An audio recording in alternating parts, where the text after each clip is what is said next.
Doctor Yasmin, ان کی ایک audio tape کل نکلی ہے. یہ بات کر رہے تھے جو پرانے سی سی پی او ڈوگر صاحب تھے، ان کے ساتھ یہ بات کر رہی تھی، تو ان کی آڈیو ٹیپ ایک دم ریلیز ہو گئی.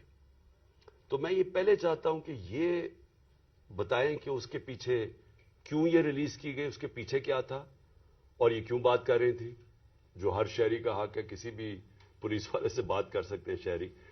لیکن پہلے یہ بتائیں گے کیا، اور اس کے بعد پھر میں آگے بات کروں گا مزید کہ یہ جو تباہی مچ رہی ہے ہمارے معاشرے کی، اور یہ جو اس طرح کا تو کبھی معاشرہ گرا ہی نہیں تھا کہ یہ ڈیپ فیک ویڈیوز بن رہی ہیں لوگوں کے اوپر، ان کے فون ٹیپ کے علاوہ اور بھی ویڈیوز بنا رہے ہیں بلیک میل کرنے کے لیے. بتایا جاتا ہے ہمارے سینئر ہمارے پارٹی کے لیڈرز، ان کو بتایا جاتا ہے کہ جی تمہاری ہم نے کوئی ویڈیو بنائی ہوئی ہے. تو میں اس لیے یہ آج لے کے آ رہا ہوں کیونکہ اس کے اوپر ایک بڑا کلیئر ایک پاکستان کا قانون ہے جس کو کہتے ہیں فیئر ٹرائل ایکٹ. یہ پاکستان کا قانون ہے. میں صرف یہ اس لیے بتا رہا ہوں، اس سے پہلے ڈاکٹر صاحبہ اس کے اوپر پوری بات کریں. یہ قانون یہ کہتا ہے کہ کوئی کسی کا فون ٹیپ نہیں کر سکتا. کوئی agency, I S I, I B, police, یہ کسی کا فون ٹیپ نہیں کر سکتے جب تک یہ انٹیریئر منسٹر کو کہیں اور انٹیریئر منسٹر عدالت میں جائے اور پھر عدالت کا جج ان کو اجازت دے کہ ہاں یہ ملک کی ضرورت ہے، یہ اس سے دہشت گردی بچ سکتی ہے یا ملک کے کوئی نیشنل انٹرسٹ پروٹیکٹ ہو سکتا ہے. وہ پھر اجازت دیتا ہے اور اس اجازت کے بعد پھر فون ٹیپ کر سکتے ہیں. اس کے علاوہ کوئی فون کسی کا ٹیپ نہیں کر سکتا. تو پھر میں آپ کو یہ بتا دوں کہ بے نظیر بھٹو کی حکومت 1996 میں جب ہٹائی گئی تو ایک وجہ دی گئی تھی سپریم کورٹ میں کہ بے نظیر کے گورنمنٹ کے دوران فون ٹیپس کیے جاتے تھے بڑی بڑی پرسنالٹیز کے اور سیاسی مخالفین کے اور ججز کے. یہ ایک وجہ دی گئی تھی 96 میں. میں اس سے پہلے آپ کو بتا دوں کہ امریکہ کا بڑا طاقتور پریزیڈنٹ تھا صدر نکسن. نکسن کی واٹر گیٹ سکینڈل ہوئی کیا تھی کہ وہ مخالفین کے فون ٹیپ کر رہا تھا، اس کی وجہ سے اس پریزیڈنٹ کو ریزائن کرنا پڑا. تو آج یہ جو کھلے عام ہو رہا ہے، پہلے تو میں چاہوں گا کہ ڈاکٹر یاسمین آپ سے بات کریں، اس کے بعد پھر میں بات کروں گا. بسم اللہ الرحمن الرحیم. کل دوپہر میں جب یہ آڈیو لیک ہوئی تو میں نے جب وہ آڈیو سنی تو مجھے امیڈیٹلی احساس ہوا کہ یہ کس مقصد کے لیے یہ لیک ہوئی ہے. وجہ یہ تھی کہ میں پچھلے 4 ماہ سے خان صاحب کی جو جے آئی ٹی بنی تھی، خان صاحب پہ جو قاتلانہ حملہ ہوا تھا، اس جے آئی ٹی کو فالو اپ میں کر رہی تھی، اور خاص طور پہ جو اینٹی ٹیررسٹ کورٹ ہے گجرانوالہ کا، اس میں فالو اپ کر رہی تھی. اور یہ میں نے جب دیکھا کہ یہ کیوں کیا گیا ہے، وہ اس لیے کیا گیا کہ ہمارے جے آئی ٹی کا جب بنا تو اس کا کنوینر جو تھے یہ ڈوگر صاحب تھے جو سی سی پی او تھے اس وقت. اور انہوں نے ڈوگر صاحب نے یہ بات انکشاف کر دی تھی حکومت کے سامنے کہ اس میں 3 لوگ ملوث ہیں. یعنی جو اسیسنیشن اٹیمپٹ ہے خان صاحب کے اوپر، وہ باقاعدہ ایک اوکسٹریٹڈ اٹیمپٹ تھی. اور انہوں نے کہا کہ امپورٹنٹ چیز ہے کہ انہوں نے بتایا کہ ایک بندہ نہیں، اس میں 3 لوگ کم سے کم ملوث تھے، اور ان کا ایویڈنس انہوں نے کورٹ کو دے دیا تھا. اور اس کے بعد جو پتا چلا وہ یہ ہے کہ افسروں کو بلیک میل کیا گیا. یہ کورٹ میں جب ایویڈنس کیا اور بلیک میل ہو کے کچھ افسروں نے ریزائن کر دیا، لیکن سی سی پی او جو ہیں ڈوگر صاحب، ہی اسٹک ٹو ہز گنز، وہ اسی طرح انہوں نے مینٹین کیا کہ یہ انکشاف ہوئے. یہ تو ساری باتیں میرے سامنے تب آئیں کہ جب ہم اے ٹی سی میں گئے، یہ جو گجرانوالہ کا کورٹ ہے، تو ایویڈنس جو خان صاحب کا یہ انویسٹیگیشن کا ایویڈنس ہے وہ آنے دیتے ہی نہیں تھے. اور اس کا حوالہ یعنی جب سی سی او پی کو ہٹایا تو ڈی جی اینٹی کرپشن کو دے دیا گیا. جو چیف انویسٹیگیٹنگ آفیسر تھا جس کا نام انور شاہ صاحب تھے، ان کو انہوں نے پہلے کیا کیا کہ اس کو او ایس ٹی کر دیا، اور اس کے بعد جو ڈی جی تھا اس نے سارا ریکارڈ جو ہے اس کو سیل کر دیا اور تالا لگا دیا. ہم نے جب بار بار کہا کورٹ کو کہ جی یہ ہمیں ایویڈنس چاہیے، جو سارا ایویڈنس منگوائیں، تو پہلی دفعہ جو سیکنڈ ہیئرنگ تھی اس میں انہوں نے آ کے کہا کہ جی ڈی جی بدل دیا گیا ہے اور یہ چٹھا صاحب کو لگا دیا گیا نیا ڈی جی اینٹی کرپشن جو کہ ثناء اللہ کا رائٹ ہینڈ مین ہے اور اب وہ ریکارڈ دے گا. اس کے اوپر جج صاحب نے غصہ کھایا اور انہوں نے کہا کہ میں اب اپنے پروسیکیوٹنگ آفیسرز بھیجوں گا. انہوں نے اپنے پروسیکیوٹنگ آفیسرز بھیجے اور پروسیکیوٹنگ آفیسرز نے جب وہ کمرہ کھلا اور تالا کھلا تو دیکھا گیا کہ ایویڈنس سارا غائب ہو چکا ہے اور چند صفحے 11 صفحے رہ گئے تھے اس سارے ایویڈنس کے, باقی سارا کچھ چوری ہو گیا. اور یہ بات کا انکشاف خود ہی ڈی جی نے بھی کیا اور اعلان بھی کر دیا کہ اب میں اس کے اوپر انکوائری کروں گا, یعنی خود ہی چور اور خود ہی منصف بننے کی ارادے سے. میرے لیے یہ ایک اتنا بڑا ہمارے لیے سانحہ تھا کہ سارا ایویڈنس جو ہے اس کو انہوں نے خرد برد کر دیا کہ جب ہائی کورٹ کا آرڈر پتا چلا کہ جی ہائی کورٹ نے سی سی پی او کو دوبارہ لگایا ہے تو میں نے مناسب سمجھا کہ میں سی سی پی او سے پوچھوں کہ کب آپ کی اپوائنٹمنٹ ہو گئی ہے, کیونکہ ہماری جو جے آئی ٹی ہے وچ از دا ریل جے آئی ٹی جو اس وقت حکومت تھی اور حکومت نے یہ سارا کچھ کیا تھا, جے آئی ٹی بنائی تھی وچ از a legal J I T, تو ہم نے تو آلریڈی اس پہ ہمیں ٹرسٹ تھا کہ یہ بندہ جو ہے. تو میں نے ان سے پوچھا کہ آپ کب تک جوائن کر رہے ہیں, تو انہوں نے کہا جی ابھی تک میرے آرڈرز نہیں آئے. وہ آپ نے سارا ٹیپ سنا جس کے اندر کوئی ایسی بات نہیں پوچھی گئی, اس میں مجھ سے سوال پوچھے گئے کہ کنسرن کیوں تھا. ارے بھائی مجھے کنسرن نہیں ہوگا تو کیوں نہیں کنسرن ہوگا, وجہ یہ ہے کہ خان صاحب کے اوپر قاتلانہ حملہ ہوا, خان صاحب کی ساری جو انویسٹیگیشن ہے ان کے آپ نے بندے بھی غائب کر دیے, اس کے بعد جن لوگ جو ایویڈنس ہے اس کو بھی غائب کر رہے ہیں آپ. تو ہمیں تو بالکل کسی طریقے سے کسی اور پہ ٹرسٹ نہیں تھا اور ہمیں امید تھی کہ اب سی سی پی او کے واپس آنے سے یعنی ڈوگر کے واپس آنے سے ہم دوبارہ اپنا جے آئی ٹی جو ہے وہ شروع کر دیں گے. میں سخت مذمت کرتی ہوں. میں نے خان صاحب کے سامنے آ کے بتایا کہ جی مجھے اتنی تکلیف ہوئی کہ جی فیئر ٹرائل ایکٹ کے مطابق میں ایک سٹیزن ہوں اس پاکستان کا, میرا وہ چادر اور چار دیواری تو جو پامال کرنی تھی ان لوگوں نے, ہم خواتین کے لیے تو ہم ساری عورتیں جو ہیں ان کے شر سے نہیں بچ سکتے. جس طرح ان لوگوں نے ٹیپنگ کرنی شروع کر دی ہے, وجہ یہ کہ جس طرح آپ نے فرمایا فیئر ٹرائل ایکٹ کے مطابق یہ کیسے ٹیپ کر سکتے تھے ہمیں, ہاؤ کوڈ ہی ٹیپ, کیا انہوں نے اجازت لی تھی, کیا یہ ثناء اللہ جو انٹیریئر منسٹر ہے یہ کسی جج کے پاس گیا تھا, اس نے جا کے جج سے اجازت لی تھی؟ I want to know about it. اور میں انشاءاللہ خان صاحب کو بتایا کہ میں کورٹ میں جا رہی ہوں اور میں کورٹ کے اندر سے جا کے یہ سارے سوالوں کا جواب دوں گی کہ یہ آئی ایس آئی بی یا پولیس میں سے کس نے ٹیپ کیا اور پھر کس طرح ریلیز کیا, کیونکہ میں یہ سوچتی ہوں کہ میرا جو بنیادی انسانی حقوق ہیں, جو میرا رائٹ ہے, وہ اس کے اوپر بہت بڑا حملہ ہوا. جی شکریہ ڈاکٹر یاسمین. میں آج اپنی سپریم عدلیہ سے مخاطب ہوں.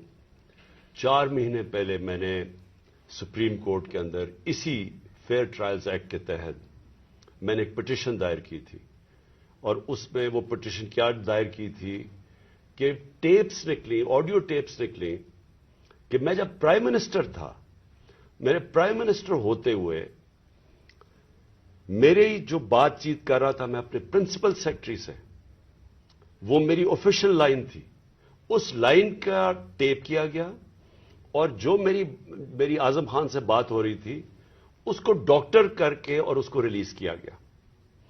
اس کے علاوہ بشرا بیگم وہ آفیشیل لائن سے کسی سے بات کر رہی تھی, ان کی بھی ٹیپ کر کے وہ جو ان کی بات چیت تھی, جو کانورسیشن تھا, اس کو بھی ڈاکٹر کر کے چینج کر کے اور 2 دفعہ وہ ریلیز کی گئی. تو میں اس لیے یہ اپروچ کیا سپریم کورٹ کو کہ میرا تو چلے, ایک تو یہ ہے کہ جو ڈاکٹر صاحبہ نے کہا کہ یہ ہمارے فنڈامنٹل رائٹ کی وائلیشن ہے. ہر انسان کا بنیادی حق ہے آرٹیکل 14 کانسٹیٹیوشن میں ہماری پرائیویسی اور ہماری ڈگنیٹی پروٹیکٹ کرنے کے لیے. آئین ہماری ڈگنیٹی اور پرائیویسی پروٹیکٹ کرتا ہے. تو ایک تو یہ میں اپنی بیوی بشرا بیگم کی طرف سے کہ ان کا رائٹ وائلیٹ ہوا, میرا رائٹ وائلیٹ ہوا. لیکن اس سے بھی زیادہ اگر پرائم منسٹر آفیشیل بات کر رہا ہے اپنی لائن سے, اپنے پرنسپل سیکرٹری سے, اگر وہ ٹیپ ہو رہا ہے اور اس کو پھر ریلیز کر رہے ہیں, تو یہ آفیشیل سیکرٹس ایکٹ کے خلاف ہے. کوئی بھی ملک کی امپورٹنٹ چیز ہو جو اپنی سیکیور لائن سے بات کروں اور وہ نکل جائے اس طرح، تو یہ تو بڑا خطرناک ہے ملک کے لیے. کوئی بھی پرائم منسٹر کی بات چیت نکل جائے، اور اس کے بعد شہباز شریف کی اور وہ مریم کی بھی کوئی آڈیو ٹیپ لیکس نکلی، اور اس کے اندر بھی اس میں تو خیر اور باتیں ہو رہی تھی. تو میں اس لیے کہنا چاہتا ہوں کہ ہماری عدلیہ کو اس کے اوپر ایکشن لینا چاہیے، کیونکہ یہ تو ایک اب پوری معاشرے میں ایک بیماری پھیل گئی ہے. ہر جب کوئی کسی کو بلیک میل کرنا ہوتا ہے اس کی ٹیپ نکلاتی ہے. سپریم کورٹ کے جج کے اوپر ان کی پرویز الہی کی وہ کو ٹیپ نکلائی، اور وہ صرف بلیک میل کرنے کے لیے، کیونکہ اس وقت پاکستان کی تاریخ کا ایک بہت اہم ایشو ہے 90 ڈیز کے اندر الیکشن کروانا. یہ ساری قوم اب دیکھ رہی ہے کہ کیا آئین کے اوپر ہماری عدلیہ 90 ڈیز میں 90 دن میں الیکشن کروا سکے گی یا نہیں کروا سکے گی. اور یہ اب عدلیہ کو بلیک میل کرنے کے لیے کوشش کی جا رہی ہے.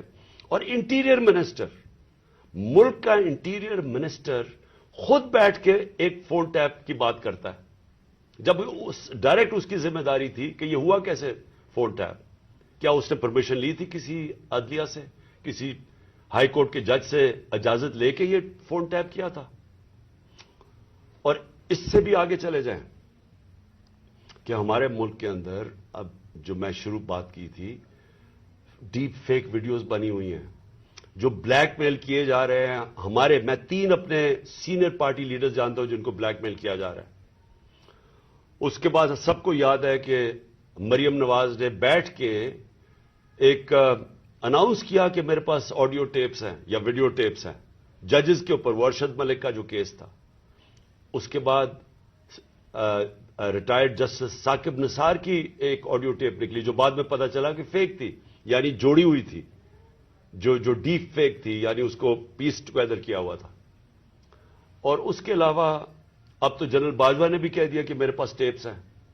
تو یہ کیا اس ملک میں کنٹرول کرنے کے لیے، لوگوں کو بلیک میل کرنے کے لیے سب کچھ ہو رہا ہے؟ اور اب ٹیکنالوجی ادھر چلی گئی ہے تو یہ تو کوئی بھی اب کر سکتا ہے. آپ ڈیپ فیک ویڈیوز جو ہیں اس کی کبھی ٹیکنالوجی دیکھ لیں، کسی کے اوپر بھی آپ یہ ٹیپس بنا سکتے ہیں اور آپ ان کو بلیک میل کر سکتے ہیں. تو اس لیے میں ریکویسٹ کروں گا اپنے سپریم کورٹ کو کہ 4 مہینے پہلے میں نے یہ پٹیشن دائر کی تھی. ایز ایکس پرائم منسٹر میری سیکیور لائن کو ٹیپ کر کے اور پھر اس کو ڈاکٹر کر کے پبلک میں دکھایا گیا، اور پھر یہ جو بار بار بلیک میل کرنے کے لیے کہ جی ہم آپ کی فون ٹیپ کر کے آپ کی کوئی ٹیپس نکال دیں گے. اور یہ جو ڈاکٹر یاسمین کا ہوا، یہ اس لیے امپورٹنٹ ہے کہ ان کا یہ صرف اور صرف یہ جو انکوائری ہو رہی ہے، یہ جو جے آئی ٹی کی انکوائری ہے میرے اوپر جو قاتلانہ حملہ ہوا تھا، صرف اس کو اب سیبوٹاج کرنے کے لیے کیا گیا ہے. کیونکہ سارے آفیسرز کو انہوں نے ڈرا دھمکا کے جو جے آئی ٹی کے تھے ان کو تو پیچھے ہٹا دیا. جو 2 آفیسرز رہ گئے تھے، جس میں ایک یہ سی سی پی او ڈوگر تھے جو ہیڈ کر رہے تھے انکوائری، یہ رہ گئے تھے جو کھڑے تھے اور عدالت میں جا کے یہ بتا رہے تھے کہ یہ جو فائنڈنگز ہے جے آئی ٹی کی، اس میں واضح ہو گیا کہ وہ جو سارا انہوں نے پہلے سے سازش کی ہوئی تھی کہ جی ایک شوٹر ہے، دینی انتہا پسند ہے، وہ سب خود کچھ ختم ہو گیا. کیونکہ جے آئی ٹی میں عدالت میں جا کے جو فائنڈنگز دی ہیں کہ 3 شوٹر تھے اور یہ پورا پلان کر کے ہوا تھا. تو اس کو ختم کرنے کے لیے، ڈوگر کو ہٹانے کے لیے یہ اب نکلی ہے. جس طرح سپریم کورٹ کے جج کو پریشرائز کرنے کے لیے وہ رانا ثناءاللہ نے وہ نکوالی ہے، وہ جو بھی آڈیو، اب یہ ڈوگر کو ہٹانے کے لیے کر رہے ہیں. اور اس میں جو اصل خوفناک بات یہ ہے کہ انہوں نے اپنے آفیسر پوسٹ کیے یہاں. یہ جو چٹھا اس کو خاص لے کے آیا اینٹی کرپشن کا ہیڈ بنانے کے لیے، جو ہمارا سخت مخالف ہے، ان آفیسرز کو یہاں الیکشن کمیشن نے ایک ہی دن میں ان آفیسرز کو ساروں کو ٹرانسفر کر کے یہاں کیا، اور یہاں سے آفیسرز ٹرانسفر کیے. وہ سارے آفیسرز 23 میں سے 17 آفیسر ہیں جنہوں نے ہمارے 25 مئی کو ہمارے پر تشدد کیا. یہ جو سی سی پی او انہوں نے لگایا ہوا کامیانہ، اس کے ڈاکٹر یاسمین نے ایویڈنس دی ہوئی ہے کہ 25 مئی کو جو ہمارے لوگوں پہ تشدد کیا گیا اس میں یہ کامیانہ کا نام دیا گیا. اس کو فوری طور پہ لے کے آئے، ہمارے اوپر پھر دباؤ, جھوٹی ایف آئی آرز, کیسز کرنے کے لیے, ڈرانے دھمکانے کے لیے, ورکرز کو ڈرانے کے لیے. تو یہ تو کوئی نیوٹرل کیئر ٹیکر گورنمنٹ ہی نہیں ہے. اور یہ تو گورنمنٹ آئی ایک ایجنڈا کے اوپر ہے کہ بجائے ہم اپنی گورنمنٹ ہٹا رہے تھے, ہم نے ڈیزالو کی. مقصد تو یہ تھا کہ پاکستان میں الیکشن ہو تاکہ یہ جو معاشی بحران ہے اس سے ہم نکلیں. ہمارا تو یہ مقصد تھا. یہ مقصد تو نہیں تھا کہ اس گورنمنٹ کو ہٹا کے یہ سارے جو ہمارے مخالف وہ لوگ جنہوں نے ہمارے اوپر تشدد کیا ان سب کو اوپر لے آئیں. اور جو جے آئی ٹی میرے اوپر بنی تھی, جو پنجاب گورنمنٹ نے بنائی تھی, اس جے آئی ٹی کو سیبوٹاج کریں اور آ کے اس کا ریکارڈ پہلے سیل کریں اور پھر ریکارڈ میں سے سارا ریکارڈ غائب کر دیں, صرف 11 صفحے رہ جائیں اس کے, اور اوپر وہ آدمی کو بٹھا دیں جس نے آتے ساتھ ہی اس کی مشن یہ تھی کہ جے آئی ٹی کو سیبوٹاج کیا جائے تاکہ کسی کو نہ پتا چلے کون اس کے پیچھے تھا جنہوں نے مجھے قتل کرنے کی کوشش کی. اور یہ ساری آڈیو لیک اس لیے ہوئی ہے, جس طرح کہ سپریم کورٹ کو بھی بلیک میل کرنے کے لیے آڈیو پہلے ہوئی ہے. تو میں آخر میں پھر سے ریکویسٹ کرتا ہوں کہ ہم اپنے سپریم کورٹ کو درخواست کرتے ہیں کہ 4 مہینے پہلے میں نے پٹیشن کی تھی, پھر میں نے پچھلے ہفتے اس کو پھر سے کہا کہ اس کو سنا جائے. میں اس لیے کہہ رہا ہوں کہ میں ہمارے معاشرے کو بچائیں ان بلیک میلر سے, ان لوگوں کو سامنے لے کے آئیں. کون ذمہ دار ہے کہ اس معاشرے کے اندر بجائے یہ کہ یہ اس ملک کے صاف اور شفاف الیکشن کروا کے اس ملک کو آگے لے کے جائے, جمہوریت کی طرف لے کے جائے, یہ معاشی بحران سے نکالیں. جو لوگ تباہ ہو رہے ہیں اس وقت مہنگائی سے, جو لوگوں کا آج جتنا برا حالات ہیں پاکستانی قوم کے کبھی تھے نہیں, جو انہوں نے جس طرح 11 مہینے کے اندر ایک لوگوں کا معاشی قتل کیا. تو بجائے ادھر لے جانے کے جس لیے ہم نے اپنی گورنمنٹس ڈیزالو کی تھی کہ یہاں الیکشنز کروا کے اس ملک کو اس بحران سے نکالیں, یہ الٹا اس کو استعمال کر رہے ہیں ہمیں کراش کرنے کے لیے. اور یہ جو میں جے آئی ٹی کا پھر آخر میں یہ کہتا ہوں, یہ جو انہوں نے سیبوٹاج کرنے کی کوشش کی ہے, اس کا مقصد یہ کہ طاقتور جو میں کہتا تھا وہ 3 لوگ ملوث تھے, میرا کوئی بھی تھوڑا سا بھی شک ہو اور کسی کا بھی شک ہو وہ سب ختم ہو جانا چاہیے کہ وہ لوگ یہ جو سیبوٹاج کرنے کی کوشش کر رہے ہیں وہی ملوث تھے میرے قتل کرنے میں. تو میں اپنی عدلیہ سے آج امید رکھتا ہوں. میں نے پھر سے پچھلے ہفتے پھر سے کہا کہ میری پٹیشن سنی جائے. ڈاکٹر یاسمین وہ کل اس کا کیس کریں گی, عدالت میں بھی جائیں گی, جو ان سے کیا گیا, جو فیئر ٹرائلز ایکٹ کے اندر اس کی جو وائلیشن ہوئی ہے. شکریہ.